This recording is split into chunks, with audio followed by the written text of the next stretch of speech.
लग रहा है कि आज किसी को पढ़ने का मन नहीं है क्या? चलिए खैर, आप 2 लोग रहिएगा, मैं क्वेश्चन पेपर एक सॉल्व करा रहा हूँ। जो लोग आएंगे ठीक है, नहीं तो रिकॉर्डेड अब डालना शुरू करेंगे, क्योंकि ऐसे कैसे काम चलेगा। देखते हैं, आज 2-1 दिन देखते हैं।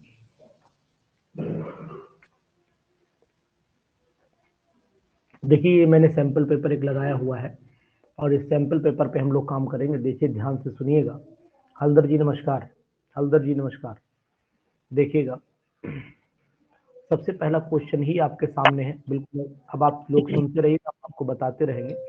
Absolute alcohol cannot be obtained by simple fractional distillation. Absolute alcohol simple fractional distillation से इसलिए नहीं मिल सकता है क्योंकि इन दोनों का बॉइलिंग पॉइंट जो होता है वो लगभग सेम होता है, और एब्सोल्यूट का मतलब होता है कि 95% प्योर होना चाहिए, तभी वो एब्सोल्यूट होगा, अदरवाइज वो एब्सोल्यूट नहीं होगा। तो ये कंडीशन होनी चाहिए। तो इसी कंडीशन के तहत अगर आप जानते हैं तो इसका मतलब फिर यही निकल करके आता है कि जो एब्सोल्यूट अल्कोहल होगा वो 100%, वैसे तो 95 में बोल रहा हूँ, लेकिन मान लेते कि 100% प्योर इथाइल अल्कोहल को ही, और 100% प्योर बनाया नहीं जा सकता, पॉसिबल नहीं है।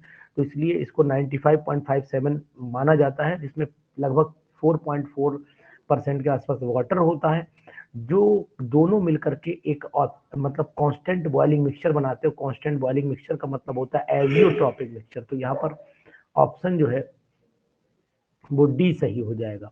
डी ऑप्शन सही आएगा। दूसरा क्वेश्चन देखिएगा कि which of the following are aromatic compound. इसमें से कौन से कंपाउंड एरोमेटिक हैं? बहुत ही इंपॉर्टेंट और बहुत ही बढ़िया क्वेश्चन आपके लिए लेके आया हूँ, और ये क्वेश्चन आप मान के चलो कि झारखंड पीजीटी में मिल सकते हैं। Which of the following are the aromatic compound, कौन सा एरोमेटिक कंपाउंड है ना, आर एरोमेटिक। तो which of the following are लगा है, ध्यान दीजिए, नीचे ऑप्शन देखना है। तो इसका मतलब एरोमेटिक तो मुझे ये भी दिखाई दे रहा है, एरोमेटिक मुझे ये भी दिखाई दे रहा है। तो यानी कि यहाँ पर जो सेकंड वाले का ऑप्शन है, सेकंड वाले का ऑप्शन मुझे ऐसा दिखाई दे रहा है कि ए बी ऑप्शन है एरोमेटिक है, बी ऑप्शन भी एरोमेटिक है, डी ऑप्शन भी एरोमेटिक। ये कंपाउंड एरोमेटिक नहीं, सी जिसमें ना हो वही ऑप्शन सेट कर दो। इसका मतलब ए बी डी में फिर आंसर नंबर सी हो जाता है। यही इसका आंसर होना चाहिए। दूसरा क्वेश्चन देख लेते हैं। Which one is an electrophile. इसमें से कौन सा electrophile, which one is an electrophile, इसमें कौन सा इलेक्ट्रोफाइल है? तो ये मान लेते हैं कि इलेक्ट्रोफाइल इसमें सभी दिखाई दे रहे हैं, हमें ऐसा लग रहा है। देखिए, ये भी इलेक्ट्रोफाइल की तरह बिहेव करता है, इलेक्ट्रॉन डेफिशिएंट स्पीसीज माना जाता है ये भी। तो यहाँ पर थर्ड वाले का ऑप्शन ही डी दिखाई दे रहा है कि all the above, all of the above माना जा रहा है, क्योंकि यही बहुत ही मतलब ये मान के चलते कि इस टाइप के क्वेश्चंस आने की संभावना ज्यादा बनती है। Select the positive ion, select the positive ion which comes under the purview of the Bronsted acid but not considered as the Lewis acid. मतलब जो है वो ब्रोंस्टेड एसिड की तरह तो काम करते हैं, लेकिन लुइस एसिड की तरह काम नहीं करते हैं। तो लुइस एसिड वो होते हैं जो इलेक्ट्रॉन एक्सेप्ट करते हैं, तो इलेक्ट्रॉन तो ये सब एक्सेप्ट कर रहे हैं, यानी कि ये जो होता है ये ब्रोंस्टेड एसिड है, बिकॉज ये डोनर ऑफ द प्रोटॉन माना जाता है। तो यहाँ पर फोर्थ वाले का ऑप्शन जो है आप ए लगाइएगा। इंपॉर्टेंट क्वेश्चन है। देखें कितने लोग हाजिरी दे रहे हैं। बस 1 2 3 4 5 6 लोग हैं, बाकी सब लोग सन्नाटे में चले गए। वो लोग मतलब चूंकि पेपर चला गया तो ऑटोमेटिकली नेचर भी वही है कि चलिए ठीक है, होगा, देखा जाएगा। तो यहाँ पर देखिएगा, the order of the ease, the order of the ease of the leaving group would be, इसमें कौन सा बेटर लिविंग ग्रुप माना जा रहा है? तो बेटर लिविंग ग्रुप जो है वो आप देखिएगा कौन सा है इसमें बेटर लिविंग ग्रुप, जहाँ पर फ्लोरीन होगा, और फ्लोरीन यहाँ पर बेटर लिविंग ग्रुप माना जा रहा है। तो इसका मतलब फोर्थ हो गया, ठीक है। तो फोर्थ वाला पहला ऑप्शन हो गया। फोर्थ के बाद मिथाइल हो गया SO2 के साथ, फिर ऑर्थोमिथाइल एसिटाइल, ठीक है। सेकंड वाले ऑप्शन पर यहाँ टिक ऑलरेडी पहले से भी लगा था, और सेकंड ही इसका ऑप्शन सही भी है। इसके बाद चल लेते हैं हम लोग नेक्स्ट क्वेश्चन पर। इंपॉर्टेंट क्वेश्चन और भी हैं, बहुत ही अच्छा क्वेश्चन है, 6th वाला क्वेश्चन। अगर आप करोगे तो मजा आ जाएगा बिल्कुल। इट व्हाट फाउंड, है ना, देखिएगा, it what found from the chemical analysis of the gas that is one carbon atom is link to the 2 hydrogen atoms. एक कार्बन एटम 2 हाइड्रोजन एटम से लिंक है। चलिए इसको सॉल्व करके देख लेते हैं, इधर करेंगे solve. It was found from the chemical analysis of a gas that one carbon atom is found to link with 2 hydrogen atom. एक कार्बन जो है वो 2 हाइड्रोजन एटम से लिंक है, इस बात का ध्यान दीजिएगा। 2 हाइड्रोजन एटम से लिंक है, तो मैंने कर दिया, मैंने, कोई बात नहीं। अब कह रहा है कि एट एसटीपी इट्स डेंसिटी, तो आपको पता है molecular mass is equal to होता है molecular mass is equal to होता है वेपर डेंसिटी, वेपर डेंसिटी लगा दीजिए यहाँ पर, ठीक है ना, वेपर डेंसिटी इनटू वॉल्यूम, तो वॉल्यूम कितना हो गया, वॉल्यूम हो गया एसटीपी पे 22.4 लीटर, वेपर डेंसिटी आपको दे रखी है, इट्स डेंसिटी इज 1.25, तो 1.25 इंटू 22.4, तो ये मल्टीप्लाई जब करोगे तो वो ये 24.4 और उसका 1/4 टाइम जोड़ दीजिए, 1/4 हो गया इसका आपका 2, तो ये हो गया आपका 23, 23 और 3, 23 और 4, 27.5, यानी 28 ग्राम के आसपास आना चाहिए, मल्टीप्लाई कर भी लीजिएगा, 28 ग्राम के आसपास आना चाहिए। तो फिर मैं आपको ये बताऊंगा कि अब आपको पता है कि मोलर मास 28 हो गया और इसका इंपेरिकल फार्मूला मास कितना हुआ CH2 का, CH2 का इंपेरिकल फार्मूला मास हो गया 12 + 2 यानी कि 14 हो गया, तो n की वैल्यू कितनी आ जाएगी, n की वैल्यू आ जाएगी 28 डिवाइडेड बाई 14, ये 2 टाइम्स कट जाएगा, तो मॉलिकुलर फार्मूला यानी कि ये हो गया molecular formula is equal to n into empirical formula, तो n की वैल्यू आपको 2 पता लग गई, इम्पेरिकल फार्मूला CH2 पता लग गया, तो C2H4 इसका आंसर आ गया। तो कहने का तात्पर्य C2H4 ये दिया है बी ऑप्शन पर, बी ऑप्शन पर C2H4 दिया। बहुत ही अच्छा क्वेश्चन और बहुत अच्छी सीरीज है, इसको करिए जरूर, जितने भी साथी हैं वो जरूर करें ऐसी टेस्ट सीरीज को। कारण ये होता है कि ये सभी टेस्ट सीरीज मैं आपको इसलिए दे रहा हूँ क्योंकि यही क्वेश्चंस मैंने आपको टेस्ट सीरीज में डाल रखे हैं। अब आप ये ना कहिएगा सर आपने टेस्ट सीरीज नहीं दी है। तो यहाँ पर एडिशन ऑफ द Br2 तो सिस 2 ब्यूटीन गिव्स, अब Br2 में सिस, भाई addition of Br2 to cis 2 butene, cis butene को जब हम देते हैं तो रेसमिक मिक्सचर मिलता है, यानी 7th वाले का जो आंसर होना चाहिए वो ये वाला आंसर कंफर्म होना चाहिए, रेसमिक 2,3 डाइब्रोमोब्यूटेन। एक बार किसी बच्चे को ये सीरीज दी थी मैंने ऑफलाइन, तो उसी ने इस पे टिक लगा दी है, वही गलत कर दिया, बहुत सारे आंसर टिक हो गए हैं, खैर बाकी नहीं है, एक ही पे है। अब अगर मैं देखता हूँ यहाँ पर CH ट्रिपल बॉन्ड CH लेते हैं, CO2 Cl2 NH4 CCl के प्रेजेंस में रिएक्शन कराते हैं, तो ये बहुत ही इंपॉर्टेंट क्वेश्चन है और एल्काइन का क्वेश्चन है। तो सबसे पहले होगा क्या इसमें, सबसे पहले जब CO2 Cl2 के प्रेजेंस में कराओगे दो मॉलिक्यूल आपस में जुड़ेंगे और दोनों मॉलिक्यूल आपस में जुड़ने के बाद एक कंपाउंड बनाएंगे जिसका नाम होता है आपस में जोड़ के देख लेते हैं, नाम हम पता नहीं क्या बनेगा, चलिए जोड़ता हूं मैं। अगर CH जोड़ा मैंने तो यहाँ लिख देता हूँ CH ट्रिपल बॉन्ड CH हो गया। अब फिर दोबारा लिखा मैंने CH ट्रिपल बॉन्ड CH लिखा मैंने, मतलब दो मॉलिक्यूल मैंने लिख दिए और साथ में क्या डाल दिए, साथ में मैं डाल देता हूँ CO2 से, वो एरो पे पड़ ही जाएगा, कोई दिक्कत नहीं, एरो पे जो पढ़ना है वो डाल दीजिए CO2 Cl2 and so on. अब जो प्रोडक्ट बनेगा वो मैं आपको दिखाने की कोशिश करूंगा, देखिएगा प्रोडक्ट क्या बनता है। प्रोडक्ट बनना चाहिए CH2, तो ये हो जाना चाहिए, अरेंजमेंट होगा CH2 डबल बॉन्ड CH हो जाएगा, सिंगल बॉन्ड C और ट्रिपल बॉन्ड आपका CH। इस कंपाउंड को हम लोग बोलते हैं विनाइल एसिटाइलिन भी बोलते हैं, इसको विनाइल एसिटाइलिन भी बोला जाता है। देखो इधर विनाइल ग्रुप लगा है, एसिटाइलिन में लगा है, तो इसे हम लोग विनाइल एसिटाइलिन के नाम से भी जानते हैं, विनाइल एसिटाइलिन भी जानते हैं। लेकिन इसका IUPAC नाम देखोगे तो नंबरिंग इधर से होगी, तो 1,3 यानी हो गया आपका 1 2 3, तो ये आपका हो गया ब्यूट 1 इन और आपका 3 आइन, ये नाम भी इसका है, लेकिन IUPAC नाम को ही प्रेफरेंस ज्यादा देते हैं। तो एक तो ये बना, ये X बन गया हमारे पास। अब अगर X कंपाउंड को हम HCl से ट्रीटमेंट कराते हैं तो उसमें HCl जोड़ दीजिए, जैसे HCl इसमें जुड़ेगा तो Cl कहाँ जुड़ेगा, यहाँ जुड़ेगा, तो यानी कंपाउंड बन जाएगा CH2 double bond CH single bond C, ऊपर Cl जुड़ जाता है, यहाँ डबल बॉन्ड CH2 हो जाएगा, तो ये आपका पूरा कंपाउंड 2 क्लोरो ब्यूटाडाइन हो गया। तो ये आपका 2 क्लोरो ब्यूटाडाइन, ब्यूटीन 3 आइन हो गया, क्लोरोप्रीन, और इसे क्लोरोप्रीन के नाम से भी जानते हैं। और क्लोरोप्रीन जो होता है वो सिंथेटिक, क्लोरोप्रीन आपको सिंथेटिक, नेचुरल रबर होती है, सिंथेटिक रबर होती है।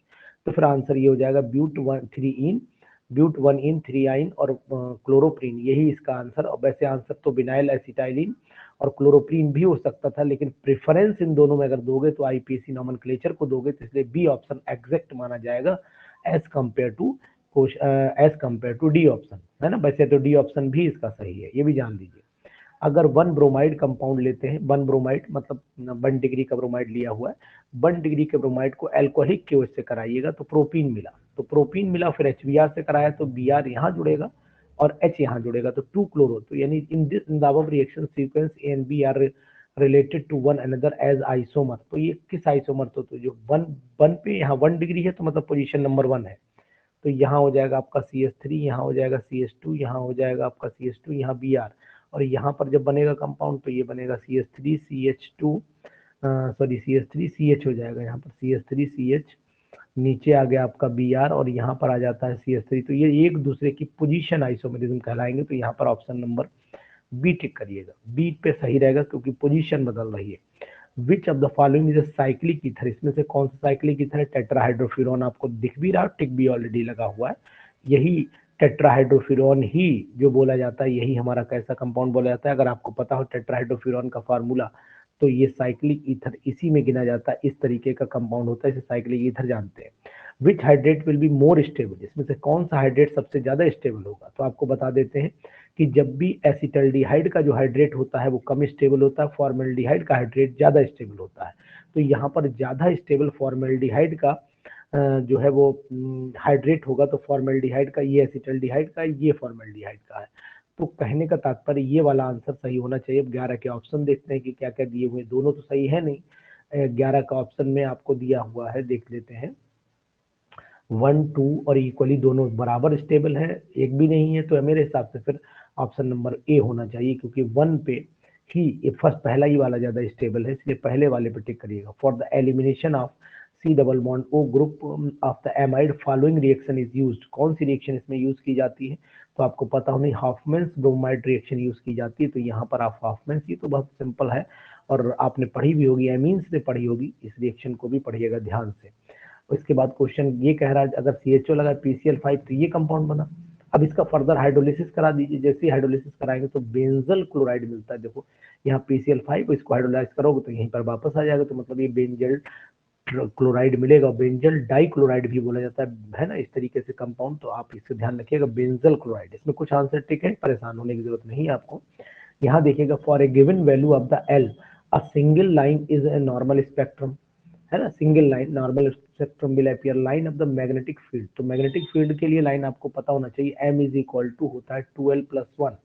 तो 12+1 एक ही फार्मूला फॉलो कर रहा है, तो इसका मतलब आपका आंसर नंबर बी आ जाना चाहिए। 15वें क्वेश्चन में चलते हैं। देखो दोनों, अगर दोनों इलेक्ट्रॉन का मुंह देखोगे तो दोनों इलेक्ट्रॉन का मुंह ऊपर वाली डायरेक्शन पे है, ऊपर वाली डायरेक्शन पे। इसका मतलब इसने जो है वो हुंस के रूल को फॉलो नहीं किया।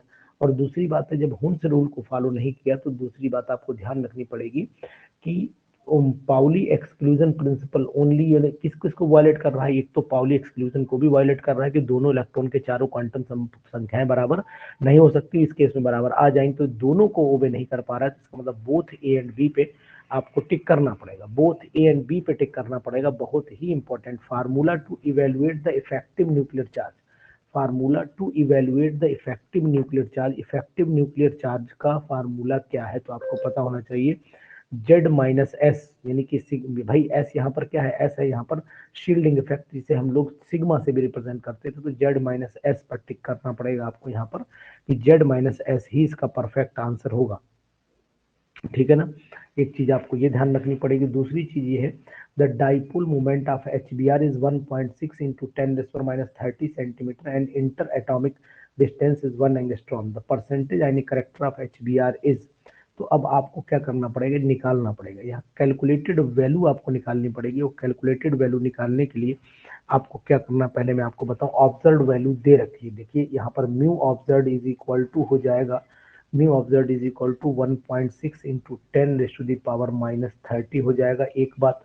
तो दूसरी बात ये है कि अब म्यू कैलकुलेटेड जब करेंगे, mu calculated is equal to E into D होता है। E जो है 1.6 into 10⁻⁻19 कूलाम होता है। डिस्टेंस इसकी 1 एंगस्ट्रॉम यानी 10⁻10 मीटर हो जाती है। दोनों को मल्टीप्लाई करिए, 1.6 into 10⁻29 हो जाती है। अब अगर हम यहाँ पर इसकी वैल्यू निकालना चाहते हैं, यानी कि परसेंटेज यानी करेक्टर निकालना चाहते हैं, तो म्यू जो कैलकुलेट, म्यू ऑब्जर्व को डिवाइड कर देंगे, यानी 1.6 into 10⁻30 को डिवाइड कर देंगे 1.6 into 10⁻29 से, और 100 से मल्टीप्लाई कर देंगे। तो फिर आपका ये तो ऊपर गया एक माइनस का, तो 10 बचेगा, केवल यही बचेगा। 100 में से एक जीरो भी कट जाएगा, यानी कि 10 बचेगा। तो सिंपल सा आंसर फिर आपका बी वाला हो जाना चाहिए। बहुत ही अच्छे क्वेश्चंस हैं और एग्जाम में मिलना भी तय है, मिलेंगे। फॉर द रिएक्शन हमसे ज्यादा आप किसी भी क्वेश्चन में जाइए, इससे ज्यादा क्वेश्चन आपको नहीं मिल पाएंगे। नंबर ऑफ क्वेश्चन का कलेक्शन दे रहा हूँ लगातार मैं आपको। For the reaction N2 + 3H2 reversible 2NH3 बनेगा। और इसमें जब हम इसके आंसर को देखते हैं, ऑप्शन को देखते हैं, तो ऑप्शन मुझे दिखाई दे रहा है at 500 degree Celsius the value of Kp is इतना, द वैल्यू ऑफ Kc पूछ रहा है, तो Kp इज इक्वल टू होता है Kc इंटू RT की पावर हो जाता है डेल्टा N। तो यहाँ Kc इज इक्वल टू हो जाएगा Kp अपॉन RT की पावर डेल्टा N हो जाएगा। तो Kp की वैल्यू हमारी दे रखी है 1.44 इंटू 10⁻⁻5। तो ये सब में दे रखी है, तो चलो इसको यही मान लेता हूँ थोड़ी देर के लिए। अब RT की वैल्यू 0.0821 इंटू टेम्परेचर दिया है आपका 500 जोड़ना पड़ेगा, यानी 773 की पावर आ जाएगा -2, लेकिन -2 ऊपर जाएगा प्लस का, तो आंसर फिर ए हो जाना चाहिए। अदरवाइज लग रहा है लोग इसको डी ऑप्शन ज्यादातर लगाएंगे, लेकिन ये माइनस की पावर नीचे है और जब ये पावर ऊपर जाएगी तो ये वैल्यू ऑलरेडी प्लस में हो जाएगी। इस बात का आपको ध्यान रखना पड़ेगा। ठीक है, तो ये यहाँ पर ध्यान दीजिए, बहुत ही इंपॉर्टेंट चीज है, इस बात को आप बिल्कुल भी नकार नहीं सकते हैं। अपने में एक परफेक्ट क्वेश्चन और थोड़ी सी ट्विस्टिंग रखता हुआ क्वेश्चन भी माना जा रहा है। क्वेश्चन नंबर 19 पे चलिएगा। 19 क्या कह रहा है, फॉर एवरी 10 राइजेस, अगर किसी का 10 डिग्री सेल्सियस टेम्परेचर बढ़ा देते हैं तो 10 डिग्री सेल्सियस टेम्परेचर बढ़ाने पर जो रेट ऑफ द रिएक्शन होता है वो कितना हो जाना चाहिए। तो यहाँ पर अगर मैं आपसे बात करता हूँ, for every 10 rises of the temperature the rate is doubled, बताया हुआ if the temperature rises from 10 to 100 तो कितना हो जाएगा। तो फिर बड़ा इजी क्वेश्चन है, लेकिन तरीका इसको आपको ध्यान देना पड़ेगा कि अगर मैं इसके फार्मूले की बात करूं कि सर इसके फार्मूले पे जरा डिस्कशन करिए तब हमें आंसर पता लगे, तो आपको पता होना चाहिए 2 की पावर पे चला जाता है, तो 2 की पावर यहाँ कितना हो जाएगा, 10 से फिर 10 फिर 10 फिर 10 एंड इस तरीके से 10⁻100, तो एक 10 कम हो जाएगा, यानी कि 2 की पावर 9 हो जाएगा। और 2 की पावर जब 9 करेंगे तो इसका मतलब हुआ, और वैसे भी अगर चाहो तो आप ऐसे कर लो, 2 की पावर यहाँ पर 100 कर दीजिए और -10 कर दीजिए, भाई 10 to 100 हुआ, 100 - 10 कर दीजिए। तो 100 - 10 जब आप करेंगे और डिवाइडेड बाई 10 करेंगे तो ये आपका हो गया 2 की पावर हो जाएगा आपका 90 डिवाइडेड बाई 10, यानी कि वही 9 यही वाला आ जाएगा। और इसका मतलब ये 2 की गुणा 9 बार करनी पड़ेगी। तो ये आपका हो गया यानी 2 2 2 4 2 6 2 8 10 2 12 2 14 2 16 एंड सो 9 बार करिएगा। तो 9 बार मैं कैलकुलेटर से करके निकाले दे रहा हूँ, 9 बार कैलकुलेटर से करके निकाले देता हूँ, 1 मिनट का समय।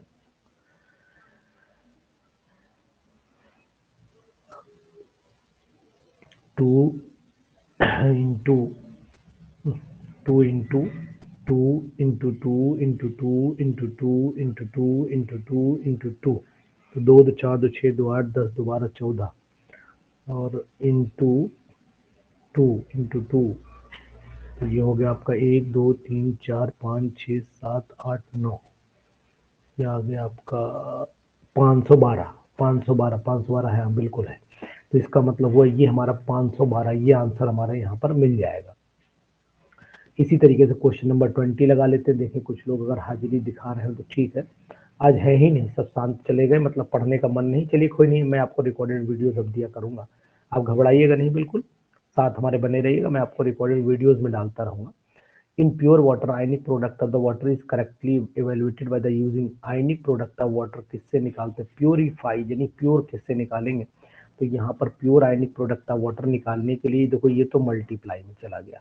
अब जिसे भी मैं तरीका बताता हूँ, बड़ा अच्छा क्वेश्चन है, तरीके से समझिएगा, अच्छा क्वेश्चन है, परेशान होने की जरूरत आपको बिल्कुल भी नहीं है। देखिएगा, देखो इसमें करना क्या होगा कि इन प्योर वाटर अगर हमने लिया तो मान लीजिए ये H2O लिया, बेटा गर्म पानी थोड़ा गर्म पानी, 2H2O लिया, इसको हमने क्या काम किया, यहाँ पर एक हम H3O पॉजिटिव बना लेते हैं और साथ में एक OH नेगेटिव बना लेते हैं। ये दोनों पॉसिबिलिटी है, लेकिन दोनों मल्टीप्लाई में है। अब दोनों मल्टीप्लाई में तो ये तो हो नहीं सकता, ये और ये OH के साथ नहीं हो सकता, ये H के साथ में नेगेटिव लगा नहीं हो सकता। तो मतलब अगर आप जानते हैं वाटर न्यूट्रल होता है, तो जब वाटर न्यूट्रल होता है, हल्दर जी समझ में आ रही मेरी बात, वाटर न्यूट्रल होता है तो H3O पॉजिटिव जो होता है वो हमेशा OH के नेगेटिव के बराबर होता है। तो आप जानते हैं कि भाई इस केस में आयनिक प्रोडक्ट ऑफ वाटर अगर हमें निकालना है तो आयनिक प्रोडक्ट ऑफ वाटर क्या होता है, KSP is equal to KW करो, आयनिक प्रोडक्ट ऑफ वाटर को KW करिए, तो KW इज इक्वल टू होता है H3O पॉजिटिव आयन और इंटू OH नेगेटिव आयन, ये वैल्यू होती है। और OH की वैल्यू जो होती है वो दोनों में बराबर है, तो इसका मतलब हो गया H3O पॉजिटिव हो गया और यहाँ पर H3O पॉजिटिव ये हो गया, दोनों का स्क्वायर कर दीजिए तो H3O पॉजिटिव। इस तरीके से आपकी कंडीशन पूरी हो जाएगी। तो KW ये भी बताया जा सकता है, पॉसिबिलिटी है, ठीक है ना। इसके बाद क्या हो जाना चाहिए, ध्यान दीजिएगा, इन द प्रेजेंस, ये भी बढ़िया क्वेश्चन 21 वाला क्वेश्चन आप लोग मुझे लगा करके भेजिएगा, 21 वाला क्वेश्चन लगा करके भेजिएगा। हालांकि सिलेबस में नहीं है लेकिन करिएगा, पॉसिबिलिटी हो जाएगी, थोड़ा सा इसलिए मैं बोल रहा हूँ, सिलेबस में नहीं question. PH of the pH अगर पूछा जाए तो पीएच किसी भी सॉल्यूशन के निकालने के लिए आपको क्या करना चाहिए, बताता हूँ आपको। ये एफ दिया है, पीएच ऑफ 0.2 फ्लोरो 2 फॉर्मेलिटी दे रखी है, तो 0.2 फॉर्मेलिटी बराबर हो जाएगी, क्योंकि HClO4 एक आयनिक कंपाउंड है और ये टूट जाएगा H पॉजिटिव आयन में, ClO4 नेगेटिव आयन में। तो अब इसका मतलब ये आयनिक कंपाउंड में टूटा तो यही वैल्यू फॉर्मेलिटी की मोलरिटी के बराबर हो जाती है, 0.02 मोलर हो जाएगा। तो अगर मोलरिटी हो गई तो पीएच वैल्यू हो जाती है minus log H positive ion के बराबर हो जाएगी। तो यहाँ पर माइनस लॉग 0.2 हो जाएगा। तो इसको सॉल्व कर लीजिए, इसको लिख सकते हैं माइनस लॉग 2 इंटू 10⁻⁻1 लिख सकते हैं। तो ये हो गया आपका ये हो गया माइनस का लॉग 2 हो जाएगा और माइनस माइनस प्लस 1 लॉग 10 1 हो गया। तो इसका मतलब हुआ -2 की वैल्यू होती है -0.3010 और माइनस का प्लस का 1 हो गया, घटाइए तो 0.7 बचेगा। तो यानी कि ए वाला ऑप्शन इसका आ जाएगा आंसर में। तो बहुत ही अच्छे क्वेश्चंस और बहुत ही अपने में ट्रिकी क्वेश्चंस हैं, means tricky in the sense मतलब छोटे होते हुए भी अच्छा क्वेश्चन काम कर रहे हैं, ध्यान दीजिएगा, इंपॉर्टेंट है। हल्दर जी बताएंगे कुछ क्वेश्चन, हल्दर जी बताइएगा। देखिए बहुत सारे लोग अपने साइलेंट मोड में है, सुन रहे हैं अच्छे से, हल्दर बताएंगे। जी सर। बताओ एक आध क्वेश्चन, मैं तो करा ही रहा हूँ, बताइए क्वेश्चन नंबर 24 बताइए।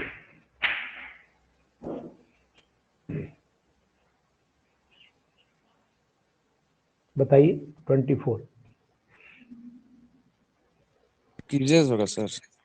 24 24 का बी नंबर। जी ठीक है।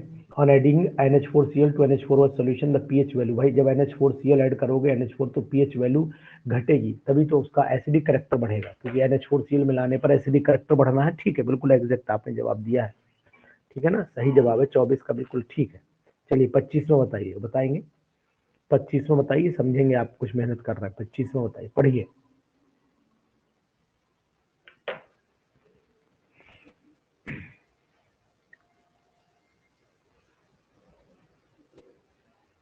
Second layer includes subject list packing this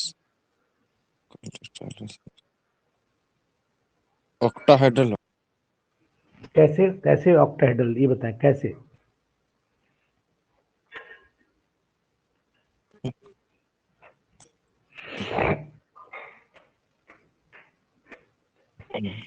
वो तो नहीं पता सर, octahedral।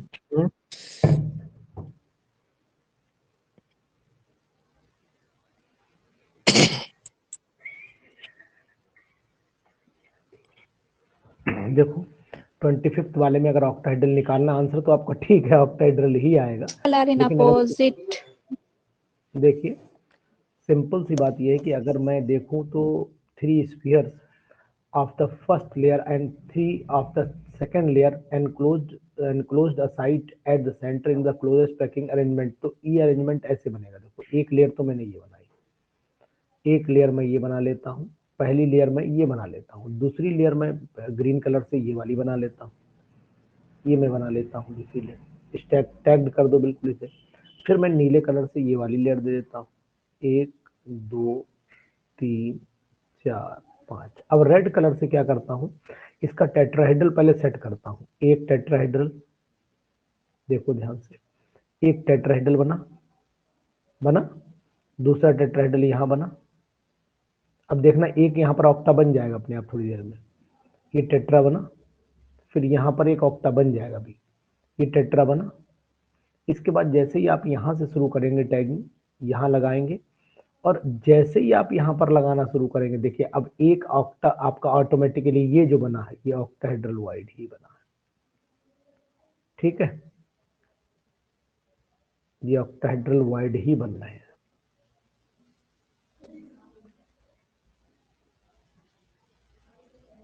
ठीक दिखा ये वाला, ये भी ऑक्टाहेड्रल है। तो इस तरीके से स्टैकिंग होगी इसकी। बहुत ही अच्छा क्वेश्चन है, बहुत ही अच्छा क्वेश्चन। चलिए इसके बाद क्वेश्चन नंबर चले आते हैं हम लोग। ये बहुत ही परफेक्ट टेस्ट सीरीज के क्वेश्चन हैं जो आपको मैं लगातार दूंगा, और जो लोग प्रेजेंट रहेंगे फायदे में रहेंगे, जो लोग अब्सेंट रहेंगे नुकसान करेंगे अपना। यहाँ the position of the caesium in the, क्या होती है पोजीशन, बताइए कहाँ रहता है सीजियम का स्ट्रक्चर, होता क्या है, बता पाएंगे? 26 में का आंसर दीजिएगा।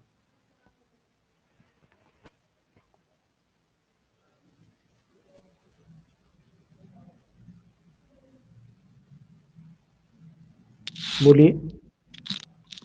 सी नंबर। सी नंबर कैसे होगा बताएंगे, बताइए। ठीक बताया आपने, सी नंबर। सर उसका कोऑर्डिनेशन नंबर जो होता है ना, रेडियस रेशियो के अनुसार उसमें ऑक्टाहेड्रल होता है, सीएस का वही एक होता है उसका कोऑर्डिनेशन नंबर, और उसका जो ये होता है कोड। ठीक बताया आपने। देखिए अगर हम लोग इसे बनाते हैं तो कंडीशन आपकी बनाने की फिर ये बनेगी ऐसे करके, ये बनेगी यहाँ पर बीच में सीजियम, फिर इसको chlorine chlorine chlorine and so on जोड़ दीजिएगा, अपने आप सेट हो जाएगा। यही आएगा at the body centre of the cube the position of caesium ion, तो सीजियम आयन यहाँ पर आएगा, बाकी सब क्लोरीन क्लोरीन, ये Cl negative Cl and so on चलता रहेगा, और आंसर इसका क्या आ जाएगा? सी। बिल्कुल एग्जैक्ट बताया आपने। चलिए ये वाला बताइएगा, 27 बताइए, 27 बताइए, करिए थोड़ा सा काम, मेहनत करिए, 27 बोलिए। अब मेरा काम ज्यादा नहीं है, अब आप लोग करा करिए तो थोड़ा अच्छा लगता है क्वेश्चन दे करके। तो अब मैं सोचता हूँ कि डेली आपको एक सेट डाल दिया करूंगा, डेली आप एक सेट का जवाब दिया करेंगे, क्योंकि अब मेन काम है क्वेश्चन कराना, मेन काम है क्वेश्चन कराना। अगर आप लोग सपोर्ट करेंगे तो मुझे भी अच्छा लगेगा क्वेश्चन करने में, और आप लोग सपोर्ट नहीं करेंगे तो दिक्कत हो जाएगी।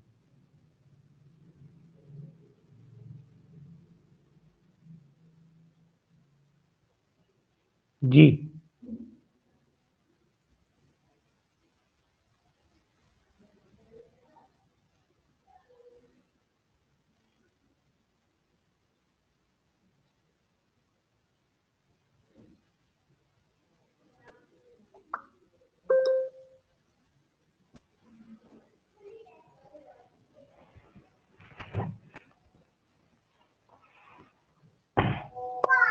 सर ए नंबर होगा?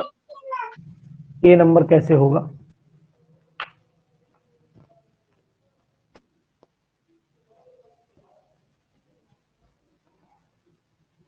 Sir colligative properties directly proportional to number of solute particles only. फिर से बोलिए। सर सॉल्यूट पार्टिकल्स जहाँ पे होंगे ज्यादा उन्हीं का लोअरिंग वेपर प्रेशर सबसे कम होगा, मतलब ज्यादा होगा sir, relative lowering of vapour pressure. बिल्कुल ठीक है। तो कहने का तात्पर्य है कि यहाँ पर सिंपल सी बात है कि आप ऐसे याद रखा करिए, जहाँ पर आई की वैल्यू जो है ज्यादा हो, आई की वैल्यू वी में ज्यादा है, सबसे ज्यादा वैल्यू बी में है ना? तो इसका मतलब हुआ कि सबसे ज्यादा बी में है, फिर ए में आएगी, क्योंकि वहां पर 2 होगा। आई की वैल्यू यहाँ पर कितनी होगी? यहाँ पर आई की वैल्यू हो जाएगी आपकी 3, यहाँ पर आई की वैल्यू हो जाएगी 2, यहाँ पर आई की वैल्यू 1। तो आंसर फिर ये हुआ बी ए सी, बी ए सी। ठीक, ए होगा आंसर, आंसर ए होगा। ठीक है,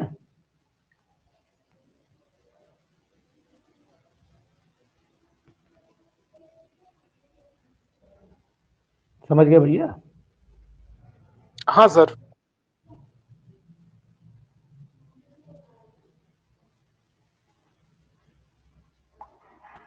चलिए इसके बाद 28 पे आइए। 28 क्या कह रहा है पढ़िए, 28 क्या कह रहा है पढ़िए।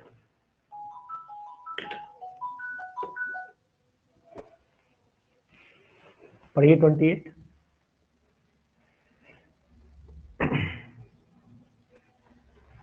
Solid alcohol is the colloidal solution of, acetate का होता है, कैल्शियम एसीटेट का होता है, ध्यान दीजिए, याद करना पड़ेगा आपको। चलिए गिवन ये सर कंपाउंड ये देखिए। सॉलिड अल्कोहल बोल रहे हैं, इसका मतलब क्या sir? Solid alcohol solid actual में क्या होता है कि अल्कोहल का टेम्परेचर जब गिराया जाता है तो ये सॉलिड कब हो जाएगा, जब कैल्शियम एसीटेट को जो है भाई हम अल्कोहल को एसिटिक एसिड के साथ मिलाएंगे और उसके बाद कैल्शियम कार्बोनेट घोल देंगे। जब कैल्शियम कार्बोनेट घोलेंगे तो क्या होगा कि अल्कोहल का उसमें अल्कोहल के पार्टिकल्स में धीरे धीरे तैरने लगे, कैल्शियम एसीटेट में तैरने लगते हैं, तो इसे हम लोग सॉलिड अल्कोहल बोलते हैं। इसे हम लोग सॉलिड अल्कोहल बोलते हैं। ये ध्यान दीजिएगा, अच्छा क्वेश्चन है 28 वाले पर।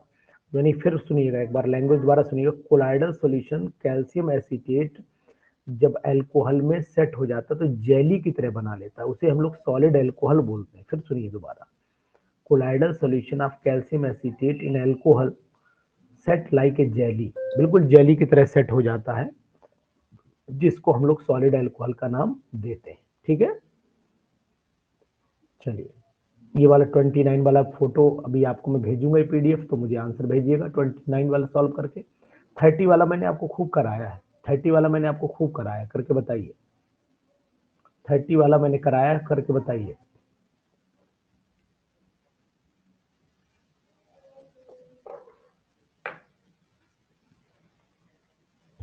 आपको जब मैंने वेंडरवॉल पढ़ाई थी तो उसमें बताया था कि जब लो टेम्परेचर पे क्या होगा, लो प्रेशर पे क्या होगा, सब मैंने लिखवाए थे आप लोगों को, आप लोगों को सब लिखवाए थे। सर ए होगा क्या? ये होगा, कैसे होगा मैडम बताएं, क्या नाम है आपका? सर दीप शिखा। दीपिका जी बताएं। सर लो प्रेशर पे तो बताए थे आप। सर हेलो हम्म सर, इक्वेशन को एक्सपेंड करने के बाद आरटी से डिवाइड कर देंगे तो एक साइड मेरा पीवी बाई आरटी मतलब वो जेड बन जाएगा और वो दूसरा साइड वाला सब्सट्रैक्ट होकर रिमेनिंग पार्ट बच जाएगा। अच्छा चलिए ठीक है। कैसे, कुछ और थोड़ा एक बार दोबारा बोलिए, मैं समझ गया, थोड़ा एक बार और बोलेंगे तो और क्लियर हो जाएगा। सर इक्वेशन को ब्रेक करके और दोनों साइड आरटी बोलिए। जो आ जाएगा वो मेरा जेड कहलाएगा और बाकी ये सारे पार्ट्स को ठीक कर रहे हैं, यानी कि पहला ही वाला ऑप्शन आ जाएगा। ठीक है, समझ सही है, फर्स्ट ऑप्शन होगा, मैंने कराया था, मेरे नोट्स में भी देखिएगा आपको ये ऑप्शन मिलेगा। ठीक किया आपने। चलिए अब आप ये बताइए, क्वेश्चन नंबर हेड्स ऑप्शन वाला सिलेबस में नहीं, इसे हटा दीजिए, पीजीटी का पेपर का था ये। और चलिए ये आ जाइए,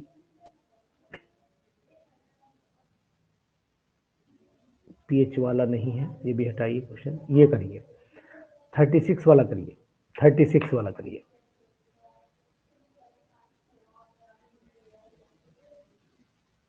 थर्टी सिक्स करिए।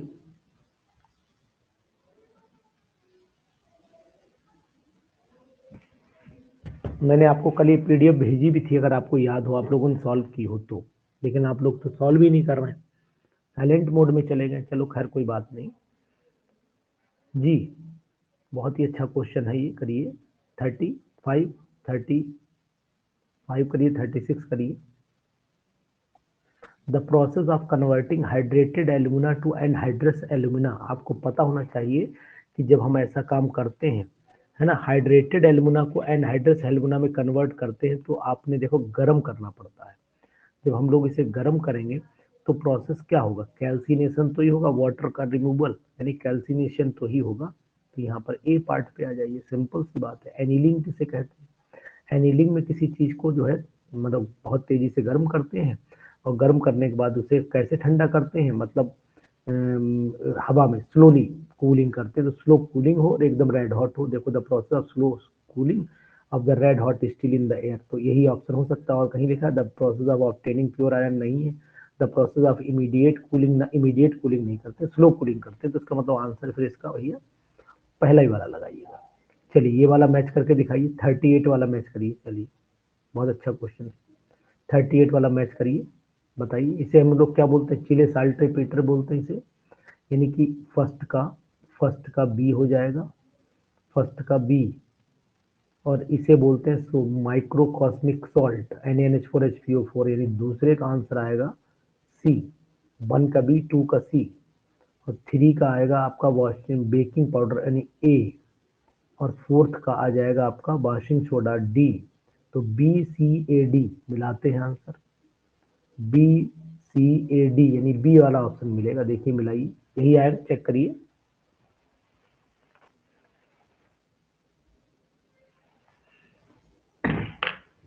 चेक करिए।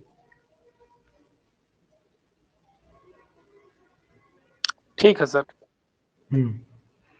चलिए 39 वाले पे आइए। 39 क्वेश्चन क्या कह रहा है? 39 का बताइए। ए होगा सर।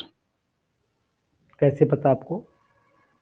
सर उसको ये जो होता है ना सर, वैकेंट होता है जो फुलफिल ऑर्बिटल उसमें सर, जो कहने उसका का जिंक का है। तात्पर्य कलरलेस, हाँ ठीक है, कलरलेस जो होते हैं या तो पेयर्ड होना चाहिए इलेक्ट्रॉन या कंप्लीटली फिल्ड होना चाहिए, है ना, अनपेयर्ड इलेक्ट्रॉन नहीं होना चाहिए, या फिर डी ऑर्बिटल जो है वो या तो कंप्लीटली फिल्ड हो या कंप्लीटली वैकेंट हो, उसी में कलरलेस होगा। तो फिर यहीं पर होता है, क्योंकि Cu+ का जब कन्फिग्रेशन आप लिखोगे तो यहाँ पर आएगा आर्गन, और आर्गन के आगे 3D, यहाँ पर आ जाएगा 10, और 4s जो 1 था वो हो जाएगा 0। और जिंक डाई पॉजिटिव में जब आप लिखोगे, Zn डाई पॉजिटिव में लिखोगे तो यहाँ पर आर्गन आ गया, और यहाँ पर 3D में 10 हो गया, 4s में जो 2 होता था वो 0 हो जाएगा। तो दोनों ऑप्शन यहाँ चले गए। ठीक है ना, समझ में आ गई बात आपको? चलिए कोई बात नहीं, इसके बाद बढ़िए। Anhydrous aluminium chloride fumes in the moist air due to the evolution of. बहुत अच्छा क्वेश्चन, बहुत इजी क्वेश्चन, अच्छा क्वेश्चन, बताइए।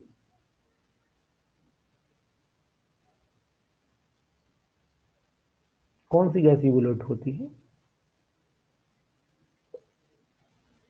अरे यार एनहाइड्रस है ना, एल्यूमिनियम भी है, क्लोराइड भी है। जब क्लोराइड है तो HCl गैस ही रिलीज होगी, Cl2 थोड़ा रिलीज हो जाएगी। मॉइस्चर से जब रिएक्शन करेगा ना, तो मॉइस्चर से तो HCl ही होगी। देखिए दिमाग लगा लीजिए यार, AlCl3 जो है अगर H2O से रिएक्शन करेगा, बैलेंस कर लीजिए, AlOH का होल थ्राइस हो जाएगा और साथ में निकल जाएगा आपका 3HCl, इस तरीके से निकल जाता है, सिंपल। चलिए, the chemical composition of glass, glass का केमिकल कंपोजिशन क्या होता है? ग्लास का केमिकल कंपोजिशन क्या होता है बताएंगे? सोडियम कैल्शियम सिलिकेट होता है। तो सोडियम कैल्शियम सिलिकेट, ये पोटेशियम कैल्शियम है, ये सोडियम कैल्शियम, ये सोडियम मैग्नीशियम, तो यही हुआ बी ऑप्शन हुआ 44 का। ठीक है, इसके बाद देखिए P4O10 has the short, P4 has short and long PO bond, the number of the short bond in the compound. बहुत अच्छा, इसका पूरा स्ट्रक्चर पता होना चाहिए। बताओ, बनाओगे स्ट्रक्चर? बहुत ही इंपॉर्टेंट है इसका स्ट्रक्चर, जब तक नहीं पता होगे तब तक आप इस आंसर को नहीं निकाल सकते हो। तो मैं आपको तरीका बता देता हूँ इसको निकालने का, है ना। इसके निकालने का तरीका, पहले क्वेश्चन बराबर पढ़ लीजिए। P4O10 has the short and long PO bond, the number of the short bond in the, कितने शॉर्ट बॉन्ड होंगे इसमें, ये चीज आपको बतानी पड़ेगी। तो देखते हैं कितने शॉर्ट बॉन्ड होते हैं।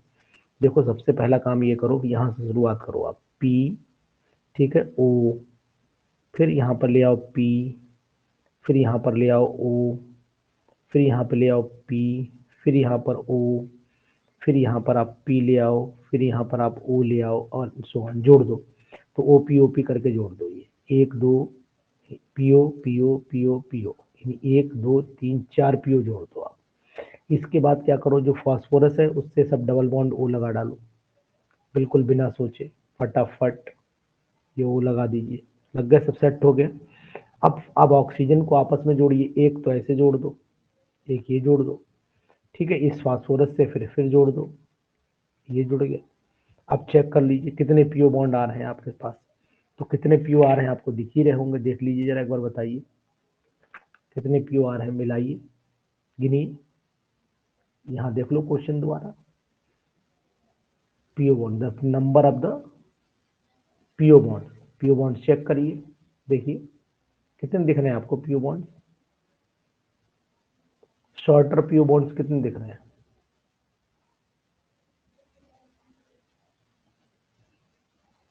चार। गिन के बताइए कौन कौन से 4, कौन से 4 बॉन्ड शॉर्ट है आपको, कौन से शॉर्ट दिख रहे हैं 4?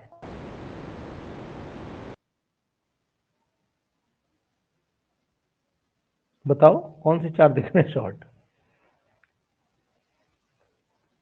बोलो। पी डबल बॉन्ड ओ वाले sir, P double bond O. हाँ, पी डबल बॉन्ड ओ वाले 4 शॉर्ट है, बाकी तो सब लॉन्ग में ही चले जाएंगे क्योंकि सिंगल। Very good, nice.